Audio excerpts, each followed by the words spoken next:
Assalamualaikum warahmatullahi wabarakatuh. Alhamdulillahilladzi jalla wa ala wa nashkuruhu syukra man ufiya minal bala. Asyhadu an la ilaha illallah wahdahu la syarika lahu fala mumatsila wa asyhadu anna sayyidana Muhammadan nabiyyan wa rasula. Allahumma salli wa sallim wa barik ala sayyidina wa habibina wa syafi'ina wa maulana Muhammad sallallahu alaihi wasallam wa ala alihi wa ashabihi wa man tabi'ahu. Qala Allah ta'ala fi kitabihil karim wa huwa asdaqul qailin. A'udzu billahi minasy syaithanir rajim. Bismillahirrahmanirrahim. Ya ayyuhalladzina amanu taqullaha haqqa tuqatih wa la tamutunna illa wa antum muslimun. Wa qala an-nabiyyu sallallahu alaihi wasallam, man bata tahiran fi syi'arin tahirin bata wa ma'ahu malakun fi syi'arihi fala yastayqidhu sa'atan minal laili illa qalal malaku Allahumma ighfir li 'abdika fulan fa innahu bata tahiran. Sadaqallahul azim wa sadaqa rasuluhun nabiyul habibul karim wa nahnu ala dzalika minasyahidina wasyakirin walhamdulillahi rabbil alamin. Jamaah salat maghrib Masjid Jami'at Taqwa yang sama-sama dirahmati dan diberkahi oleh Allah Subhanahu wa taala. Sebelum kita melanjutkan kajian kitab Tambighul Ghafilin karangan Imam Abu Lais As-Samarqindi, pada kesempatan malam hari ini bertepatan dengan tanggal 15 Dzulhijjah 1446 Hijriah, marilah terlebih dahulu kita bersama-sama tidak lupa dan tidak bosan-bosannya untuk sama-sama bersyukur kehadirat Allah yang Maha Ghafur, yang mana pada malam hari ini alhamdulillah kita masih diberikan limpahan karunia, nikmat, taufik, hidayah serta ridhonya, sehingga kita masih bisa melaksanakan aktivitas dan rutinitas kita, baik untuk melaksanakan sholat maghrib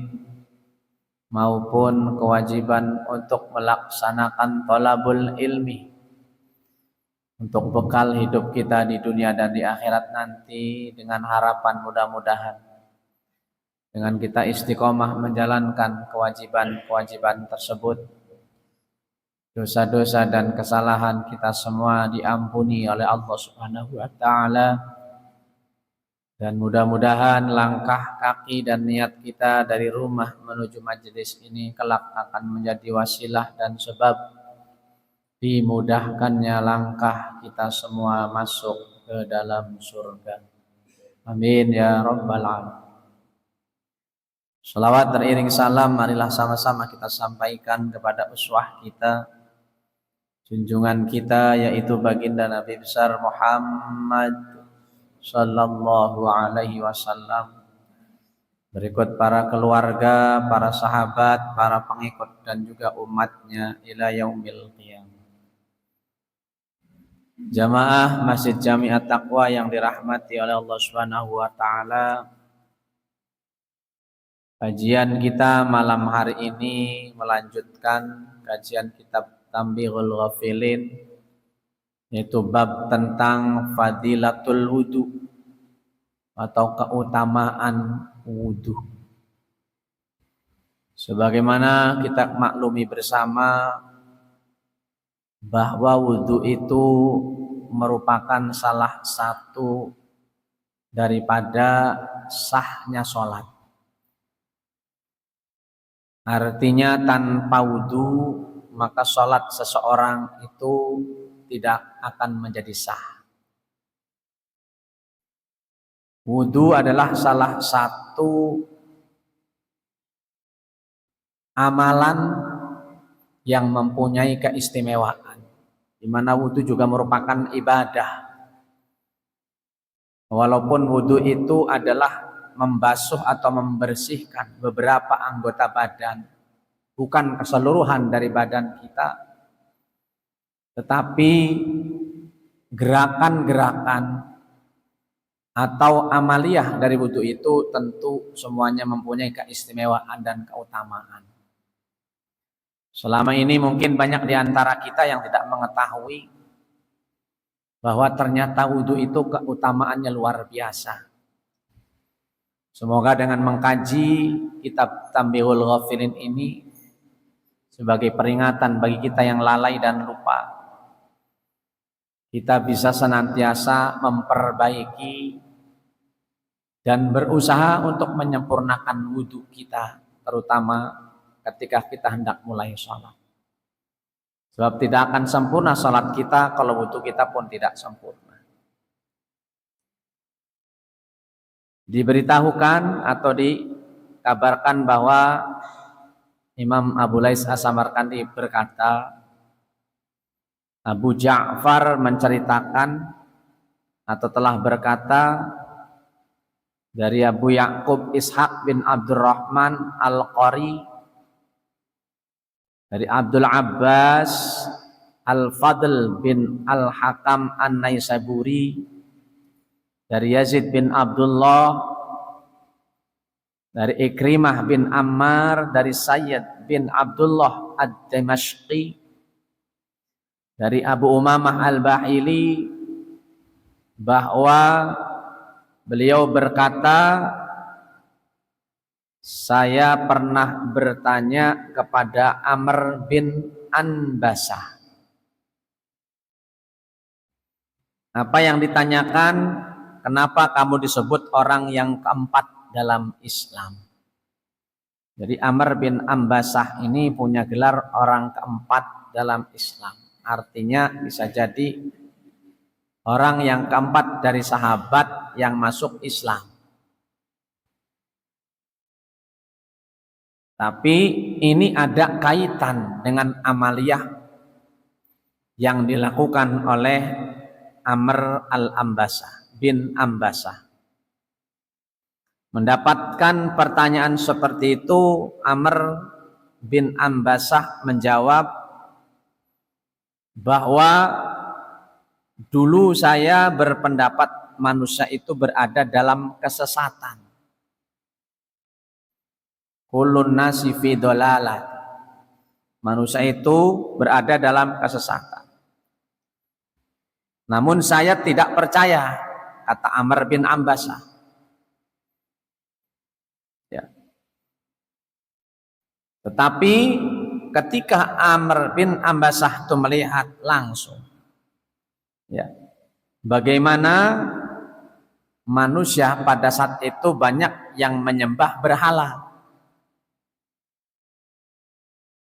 Kemudian dia berkata bahwa saya mendengar seorang yang memberitahukan tentang berita-berita yang berada di Mekah.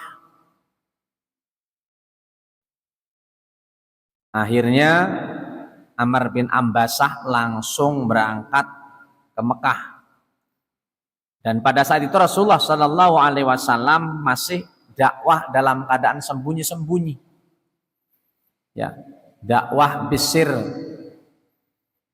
Ya, sembunyi-sembunyi karena memang belum diterima dengan baik oleh kaumnya, orang Quraisy yang berada di Makkah. Lalu Amr bin Ambasah dengan lemah lembut datang kepada Rasul sallallahu alaihi wasallam di rumahnya. Maka terjadilah dialog antara Rasulullah sallallahu alaihi wasallam dengan Amr bin Ambasah. Apa isi dialognya? Faqultu man anta. Kata Amr bin Ambasah, dia berkata, man anta, siapa kamu? Ini pertanyaan dilontarkan kepada Rasul sallallahu alaihi wasallam yang dulunya belum dikenal. Sengaja dia datang karena mendengar kabar bahwa di Mekah itu ada seorang utusan Allah namanya Muhammad yang mengajarkan kebaikan, yang mengajarkan kepada tauhid untuk menyembah Allah Subhanahu wa ta'ala. Faqala, kemudian Rasulullah SAW jawab, ana nabiyun, saya seorang nabi, kata Rasul. Faqultu wa man nabiyyu. Lalu Amr bin As, dia bertanya lagi, wa man nabiyyu, nabi itu apa? Qala Rasulullah. Rasul menjawab, nabi itu Rasulullah, utusan Allah yang membawa risalah untuk disampaikan kepada umatnya. Faqultu Allahu arsalaka. Kemudian Amr bin Ambasah kembali bertanya, Allahu arsalaka, apakah Allah yang mengutus kamu?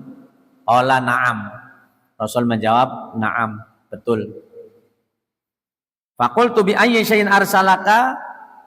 Lalu Amr bin Ambasah kembali bertanya, bi ayyi syai'in arsalaka, untuk apa Allah mengutusmu? Ya. Qala, Rasulullah menjawab seraya bersabda, bi an nuwahhidallah, agar kita mengesahkan Allah, mentauhidkan Allah, wala nusyrika bi syai'an, dan tidak mempersekutukan Allah dengan satu apapun. Wa kasral ausan, dan untuk menghancurkan berhala-berhala. Rasul diutus pertama untuk mentauhidkan umat agar mengesahkan Allah, menghancurkan berhala, wasilaturrahmi, dan agar kita saling bersilaturahmi. Faqultu lahu, kemudian Amr bin Ambasah kembali bertanya, waman ma'aka ala hadal amri, lalu bersama siapa engkau dalam urusan ini? Qala hurrun wa abdun. Rasul menjawab, yaitu mereka yang budak ataupun yang merdeka. Wa idza ma'ahu Abu Bakrin wa Bilalun, dan kala itu Rasul bersama Abu Bakar dan Bilal. Bilal budak hitam legam yang dibebaskan oleh Abu Bakar, dibeli, jadikanlah muadzin. Faqultu fa inni attabi'uka. Kemudian Amr bin Ambasah berkata, kalau begitu saya mau ikut bersamamu. Qala innaka lan tastati'a dzalika yaumaka hada. Rasul menjawab, saat ini kamu belum bisa mengikuti kami. Ya, karena keadaan masih dalam keadaan memang genting. Saat itu Rasul pun dakwah secara sir, sembunyi-sembunyi, karena hadangan Abu Jahal, Abu Lahab, Abu Sufyan beserta pengikut-pengikutnya. Rasul memang disuruh untuk dakwah secara sembunyi-sembunyi. Wa angdir ashiratakal aqrabin, kata Allah. Muhammad, berikan peringatan kepada kerabat-kerabatmu saja dulu. Ya, itu dalil dakwah secara sembunyi-sembunyi. Walakin irji ila ahlika, kembalilah sementara bersama keluargamu dulu, kata Rasul kepada Amr bin Ambasah. Fa idza sami'ta bi anni qad dhahartu fa'alhaq bi qala faraja'tu ila ahli. Ya.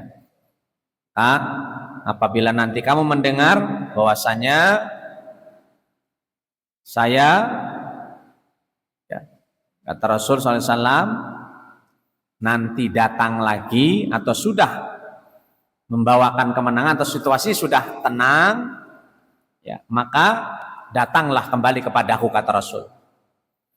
Pesan kepada Amr bin Ambasah. Qala faraja'tu ila ahli. Kemudian Amr bin Ambasah berkata, akhirnya aku kembali kepada keluargaku. Waqad aslamtu, dan sungguh aku telah masuk Islam. Jadi dia masuk Islam dan keluarganya. Qala Amr bin Ambasah wa laqad aitani fi dzalikal yaum. Amr bin Ambasah kemudian berkata, wa laqad ra'aitani fi dzalikal yaum, sungguh engkau telah melihatku nanti pada hari itu. Wa ana rabiul Islam, dan saya adalah rabiul Islam. Ya, orang keempat dalam Islam. Nantinya orang keempat masuk Islam. Ya. Yakni lam yakun fi dzalikal waqti minal muslimin illa arba'atun. Pada waktu itu bahwa tidak ada orang yang masuk Islam kecuali 4. Di antaranya adalah Amr bin Ambasah. Wa kharaja Rasulullah sallallahu alaihi wasallam muhajiril Madinah. Kemudian Rasul hijrah ke Madinah. Lalu Amr bin Ambasah pun mengendarai untanya datang ke Madinah untuk menemui Rasulullah sallallahu alaihi wasallam. Faqultu ya Rasulullah, Amr bin Ambasah berkata, ya Rasulullah, ata'rifuni, apakah Tuhan masih mengenaliku? Ya, setelah sekian lama waktu bertemu di Mekah, berpisah, kemudian ketemu lagi di Madinah. Menyusul Rasulullah sallallahu alaihi wasallam di Madinah. Apa yang dijanjikan oleh Rasulullah ketika sudah tenang, dan di Madinah tentunya ketika sudah hijrah di Madinah, dakwah sudah terang-terangan dan umat Islam waktu itu sudah banyak. Ya. Maka Amr bin Ambasah pun datang kepada Rasulullah. Ya Rasulullah, apakah Tuhan mengenaliku? Qala na'am. Rasul menjawab, betul. Alastalladzi ataitani bi Makkah, bukankah kau adalah orang yang mendatangiku dulu waktu di Makkah? Faqultu, kemudian Amr bin Ambasah berkata, ya Rasulullah, alimni mimma 'allama. Tolong ajari aku dengan apa yang telah Allah ajarkan kepadamu. Alimni mimma 'allamakallahu ta'ala. Ajarkan aku tentang apa-apa yang telah Allah ajarkan kepadamu. Ini permintaan Amr bin Ambasah kepada Rasulullah SAW. Qala, kemudian Rasulullah SAW bersabda, seraya menjawab permintaan dari Amr bin Ambasah, idza shallaita subha, kata Rasul, apabila kamu telah melaksanakan sholat subuh, faksir anis sholat, maka berhentilah dari sholat. Hatta tatlu asyamsu, sampai terbit matahari. Ya. Suruk bahasanya itu. Artinya habis sholat subuh tidak ada sholat. Berhenti sholat, kata Nabi. Sampai suruk, berarti sampai terbit matahari. Itu dinamakan dengan suruk. Fa idza tala'at fala tusalli, apabila sudah terbit matahari, fala tusalli, janganlah kamu sholat, hatta tartafi'a, sampai matahari naik. Fa idza tatlu'u baina qarnai syaitan fa innaha tatlu'u. Kenapa tidak boleh sholat? Karena pada waktu itu, ya, tatlu'u baina qarnai syaitan, matahari muncul di antara dua tanduknya syaitan. Makanya ini alasan kenapa dilarang sholat. Ya, mulainya tuh yang boleh itu ketika syuruk. Ya, setelah syuruk baru sholat duha. Wahina idin, dan pada waktu juga yasjudulahal kufar, orang-orang kafir bersujud. Jadi larangan kenapa tidak boleh, tidak ada sholat setelah sholat subuh. Ya, karena pada waktu matahari muncul bersamaan dengan tanduknya setan, dua tanduknya setan. Dan pada waktu itu juga orang-orang kafir bersujud. Fa idar tafa'at qadra rumhin aw ram'ain, apabila sudah naik matahari ya kira-kira 2 tombak ya, fasolli, maka sholatlah kamu, fa inna sholata masyhudatun, sesungguhnya sholatmu disaksikan oleh malaikat. Tuh. Hatta yastaqbilar rumhu lidilli, sampai ya kira-kira tombak, tuh artinya seperti bayangan itu sempat dengan wujudnya. Nah, bayangan kita sama dengan kita. Sumaksir anis sholat, kemudian berhentilah sholat. Ya, itu. Karena pada waktu itu apa kata Nabi? Hatta fa innaha hina idin tasjuru jahannam. Karena pada waktu itu benar-benar apa? Neraka jahanam sedang menyala. Tasjuru jahannam. Ya. Tidak boleh sholat. Kira-kira 11:30 ya. Sampai waktu duhur tidak boleh sholat, karena pada waktu itu neraka jahanam sedang menyala. Wahina idin fa idza fa'al fai'u fa inna sholata masyhudatun. Apabila bayangan telah condong, maka sesungguhnya sholat pada saat itu disaksikan dan dihadiri oleh malaikat. Dimaksud adalah sholat duhur. Hatta tusalliyal asr, sampai kemudian melaksanakan sholat asar. Fa idza shalaital asra, apabila kamu sudah melaksanakan sholat asar, faksir anis sholat, maka berhentilah sholat. Artinya tidak ada sholat sunnah setelah asar. Tadi tidak ada sholat sunnah ba'diyah setelah subuh. Ya, ini setelah sholat asar. Ya. Hatta taghribasy syamsu, sampai matahari terbenam. Sampai maghrib tidak ada sholat, kecuali tahiyatul masjid atau ada jenazah, itu elatnya boleh tahiyatul masjid walaupun waktu dilarang. Kalau kita masuk masjid boleh tahiyatul masjid atau sholat jenazah karena ada yang meninggal. Adapun sholat yang lain tidak ada. Kemudian fa innaha taghrubu baina qarnay syaitan, sebab pada waktu itu matahari terbenam itu ketika terbenamnya antara 2 tanduk setan. Dan pada waktu juga itu orang-orang kafir sedang bersujud. Jadi tidak larangan sholat setelah asar itu karena seperti itu. Qala qultu ya Nabi Allah, kemudian Amr bin Ambasa berkata, wahai Rasulullah, akhbirni anil wudu, beritahukanlah kepadaku tentang wudu. Qala ma minkum min rajulin, Rasul SAW bersabda, ma minkum, tidak ada salah seorang di antara yuqarribu wudu'ahu, yang menyiapkan wudunya, summa yatamadmadu wa yastangshiku, kemudian berkumur-kumur dan memasukkan air ke dalam hidungnya, illa kharajat khotoya fihi, kecuali keluar semua dosa-dosa dari mulut dan dari hidungnya, ya. Khotoya, semua dosa-dosanya.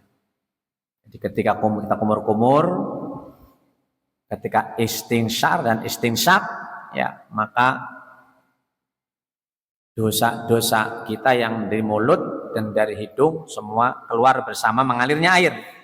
Summa yaghsilu yadahu, kemudian mencuci kedua tangannya sampai kedua sikunya sebagaimana yang Allah perintahkan.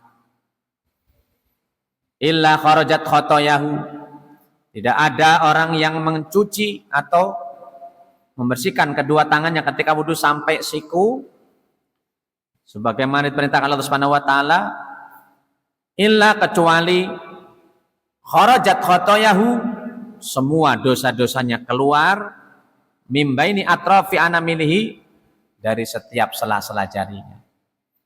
Jadi ketika kita berwudu, kata Rasulullah, membasuh jari kedua tangan kita sampai siku, maka semua dosa-dosa kita keluar dari setiap sela-sela jari tangan kita bersama mengalirnya air.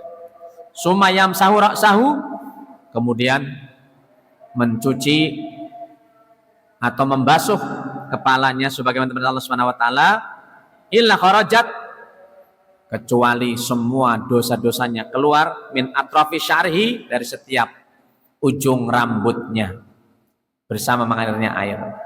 Sumayah tasil qadamahi, kemudian ketika kamu membasuh kedua kakimu sampai ke mata kaki sebagaimana perintah Allah Subhanahu wa taala, maka semua dosamu keluar, ya, min atrafi asabihi, dari setiap sela-sela jari kaki bersama mengalirnya air. Sumayaqumu fayahmadullah, kemudian kamu berdiri lalu memuji Allah Subhanahu wa taala, ya, bila diwalahu ahlun. Sumaya rakaatain, kemudian kamu sholat 2 rakaat, artinya sholat sunnah wudu, maka semua dosa-dosamu dikeluarkan oleh Allah seperti bayi yang baru lahir. Ya, ini diantaranya orang yang wudu kemudian sholat sunnah 2 rakaat, sholat sunnah wudu, sholat sunnatal wudu bi rakaataini lillahi ta'ala. Saya niat sholat sunnah wudu 2 rakaat kan Allah Ta'ala, maka dosanya semua diampuni seperti bayi yang baru dilahirkan. Nah, ini artinya semua gerakan-gerakan wudu, amaliyah wudu yang kita lakukan itu mengandung unsur ibadah utama yang luar biasa. Semua dosa dikeluar dari setiap jari tangan, jari kaki, ujung rambut ketika sirah atau ujung rambut kita diusap, membasuh muka itu, ya, itu semua dosa kita juga dikeluarkan yang dari kepala. Ya, pantas Bilal bin Rabah, kata Rasulullah kepada Bilal mengatakan, aku dengar suara sendalmu di surga. Ya, ternyata Bilal orang yang selalu mendawamkan wudu dan sholat sunnah setelah wudu, atau sholat sunnah wudu 2 rakaat. Rasul bersabda, ala adullukum ala ma yamhullahu ta'ala bil khotoya wa tarfa'u bihid darajat. Wahai sahabat-sahabatku, maukah kalian aku beritahu, aku tunjukkan satu perbuatan, satu amalan yang dapat menghapus dosa-dosa dan mengangkat derajatmu? Qalu bala ya Rasulullah. Sahabat menjawab, tentu ya Rasul. Siapa yang tidak mau dosa diampuni, diangkat derajatnya oleh Allah? Qala, Rasul bersabda, isbaghul wudu fis sabarati was sabru alal makarih. Rasul menjawab dalam sabdanya, sempurnakanlah wudumu pada musim dingin. Karena umumnya orang Arab kalau musim dingin wudunya itu apa ya, asal nempel doang karena dingin. Ya, itu. Kata Rasul, sempurnakan, walaupun dingin, sempurnakan. Yang rapih, yang kena semua, yang pelan-pelan. Seperti itu. Kemudian wasbir alal makarih, sabar atas apa yang tidak disenangi, ya, atau penderitaan hidup. Wa kasratul khuta ilal masajid, dan memperbanyak langkah ke masjid. Ya, memperbanyak langkah ke masjid. Wa antidharis sholati ba'da sholat, kemudian yang selanjutnya yaitu menunggu sholat sesudah mengerjakan sholat. Seperti kita yang saat ini duduk ini, yang menunggu sholat isya, setelah sholat maghrib, ditambah kita juga duduk taklim, ya, i'tikaf dan sebagainya, udah jelas itu melimpah pahalanya. Ya. Fadalikumur ribat, kata Nabi. Ya. Maka ada yang mengatakan bahwa keutamaannya sama dengan keutamaan orang yang berada di garis depan dalam berjuang di jalan Allah. Syuhada atau perang yang di jalan Allah depan itu. Ya, itu luar biasa pahala. Ya, yang terakhir kata Nabi, man bata tahiran fi si'ari tahirin, barang siapa yang tidur dalam keadaan suci, dalam keadaan berwudu, dalam selimut yang suci, bata wa ma'ahu malakun, maka ia bermalam bersama dengan para malaikat di dalam selimutnya. Fala yastayqidu sa'atun, ya. Kemudian maka setiap kali dia bangun di waktu malam, malaikat itu berdoa. Apa doa malaikatnya? Allahumma gfirli abdika fulan, ya Allah ampunilah hambamu fulan, karena ia tidur dalam keadaan suci. Ya, ini juga keutamaan kita wudu sebelum tidur. Ini sepele ya, tapi luar biasa keutamaannya. Kita wudu dalam tidur dalam keadaan punya wudu ya. Artinya sekalipun sudah wudu bersentuhan dengan istrinya, ya termasuk sudah wudu. Jangan kadang-kadang mikirnya, lah percuma Ustadz wudu juga nanti disenggolan sama istri batal. Nah itu kan belum wudu. Wudu aja dulu. Ya sentuhan mah pahala lagi itu mah. Ya jangan belum apa-apa. Percuma Ustadz wudu saya mah kentut. Ya wudu aja dulu. Urusan kentut dikentutin, nggak kentut nanti masuk rumah sakit. Ya itu maksudnya. Ya itu diantara keutamaan daripada wudu. Semoga kita mampu untuk selalu mendawamkan, berusaha untuk bisa menjaga wudu dan tidur dalam keadaan itu. Berarti kita tidur berselimut dengan para malaikat dan malaikat mendoakan ampunan untuk kita. Ya, dalam keadaan yang tidur dalam keadaan suci. Ya. Demikianlah mungkin untuk sementara kajian tentang keutamaan wudu, dialog yang panjang antara sahabat Amr bin Ambasah, orang sahabat keempat yang masuk Islam, yang sungguh-sungguh bertanya kepada Rasul tentang bagaimana untuk bisa mendapatkan keutamaan, ternyata adalah dari wudu itu sendiri. Ya. Sambil nunggu waktu Isya, jika ada pertanyaan dari Bapak-bapak atau tambahan terkait dengan keutamaan wudu ini, kami persilahkan. Silakan. Baik, jamaah Jami'at Taqwa yang Allah SWT, apa yang disabdakan oleh Rasulullah SAW tentunya itu sesuai dengan firman Allah, innallaha yuhibbut tawwabin wa yuhibbul mutatahhirin. Sesungguhnya Allah cinta, senang, suka dengan orang-orang yang bertaubat dan orang-orang yang bersuci. Bersuci dalam arti dia selalu punya wudu, ya, menjaga wudu. Dan itu salah satu daripada ciri daripada orang yang bertaubat. Ya, jadi yang menjaga wudu itu juga salah satu ciri orang bertaubat. Kemudian juga diantara ciri orang-orang yang tawadu, orang-orang yang menjaga ilmu, itu diantara juga seperti itu. Ya, sebagian Nabi juga pernah bersabda, man tawaddu'a nahwa wudu'i hada summa shalla raka'ataini la yuhaddisu nafsuhu fihi ma bi syai'in min amrid dunya ghufira lahu ma taqaddama min dami wa ma ta'akhkhar. Barang siapa yang berwudu seperti wuduku, kata Nabi, kemudian ia mengerjakan salat 2 rakaat, hatinya tidak tergoda dengan sesuatu urusan dunia, maka Allah ampuni semua dosa-dosanya yang lalu dan yang akan datang. Nah ini kata Nabi, ya. Jadi itu juga keutamaan daripada orang wudu setelah wudunya sholat 2 rakaat.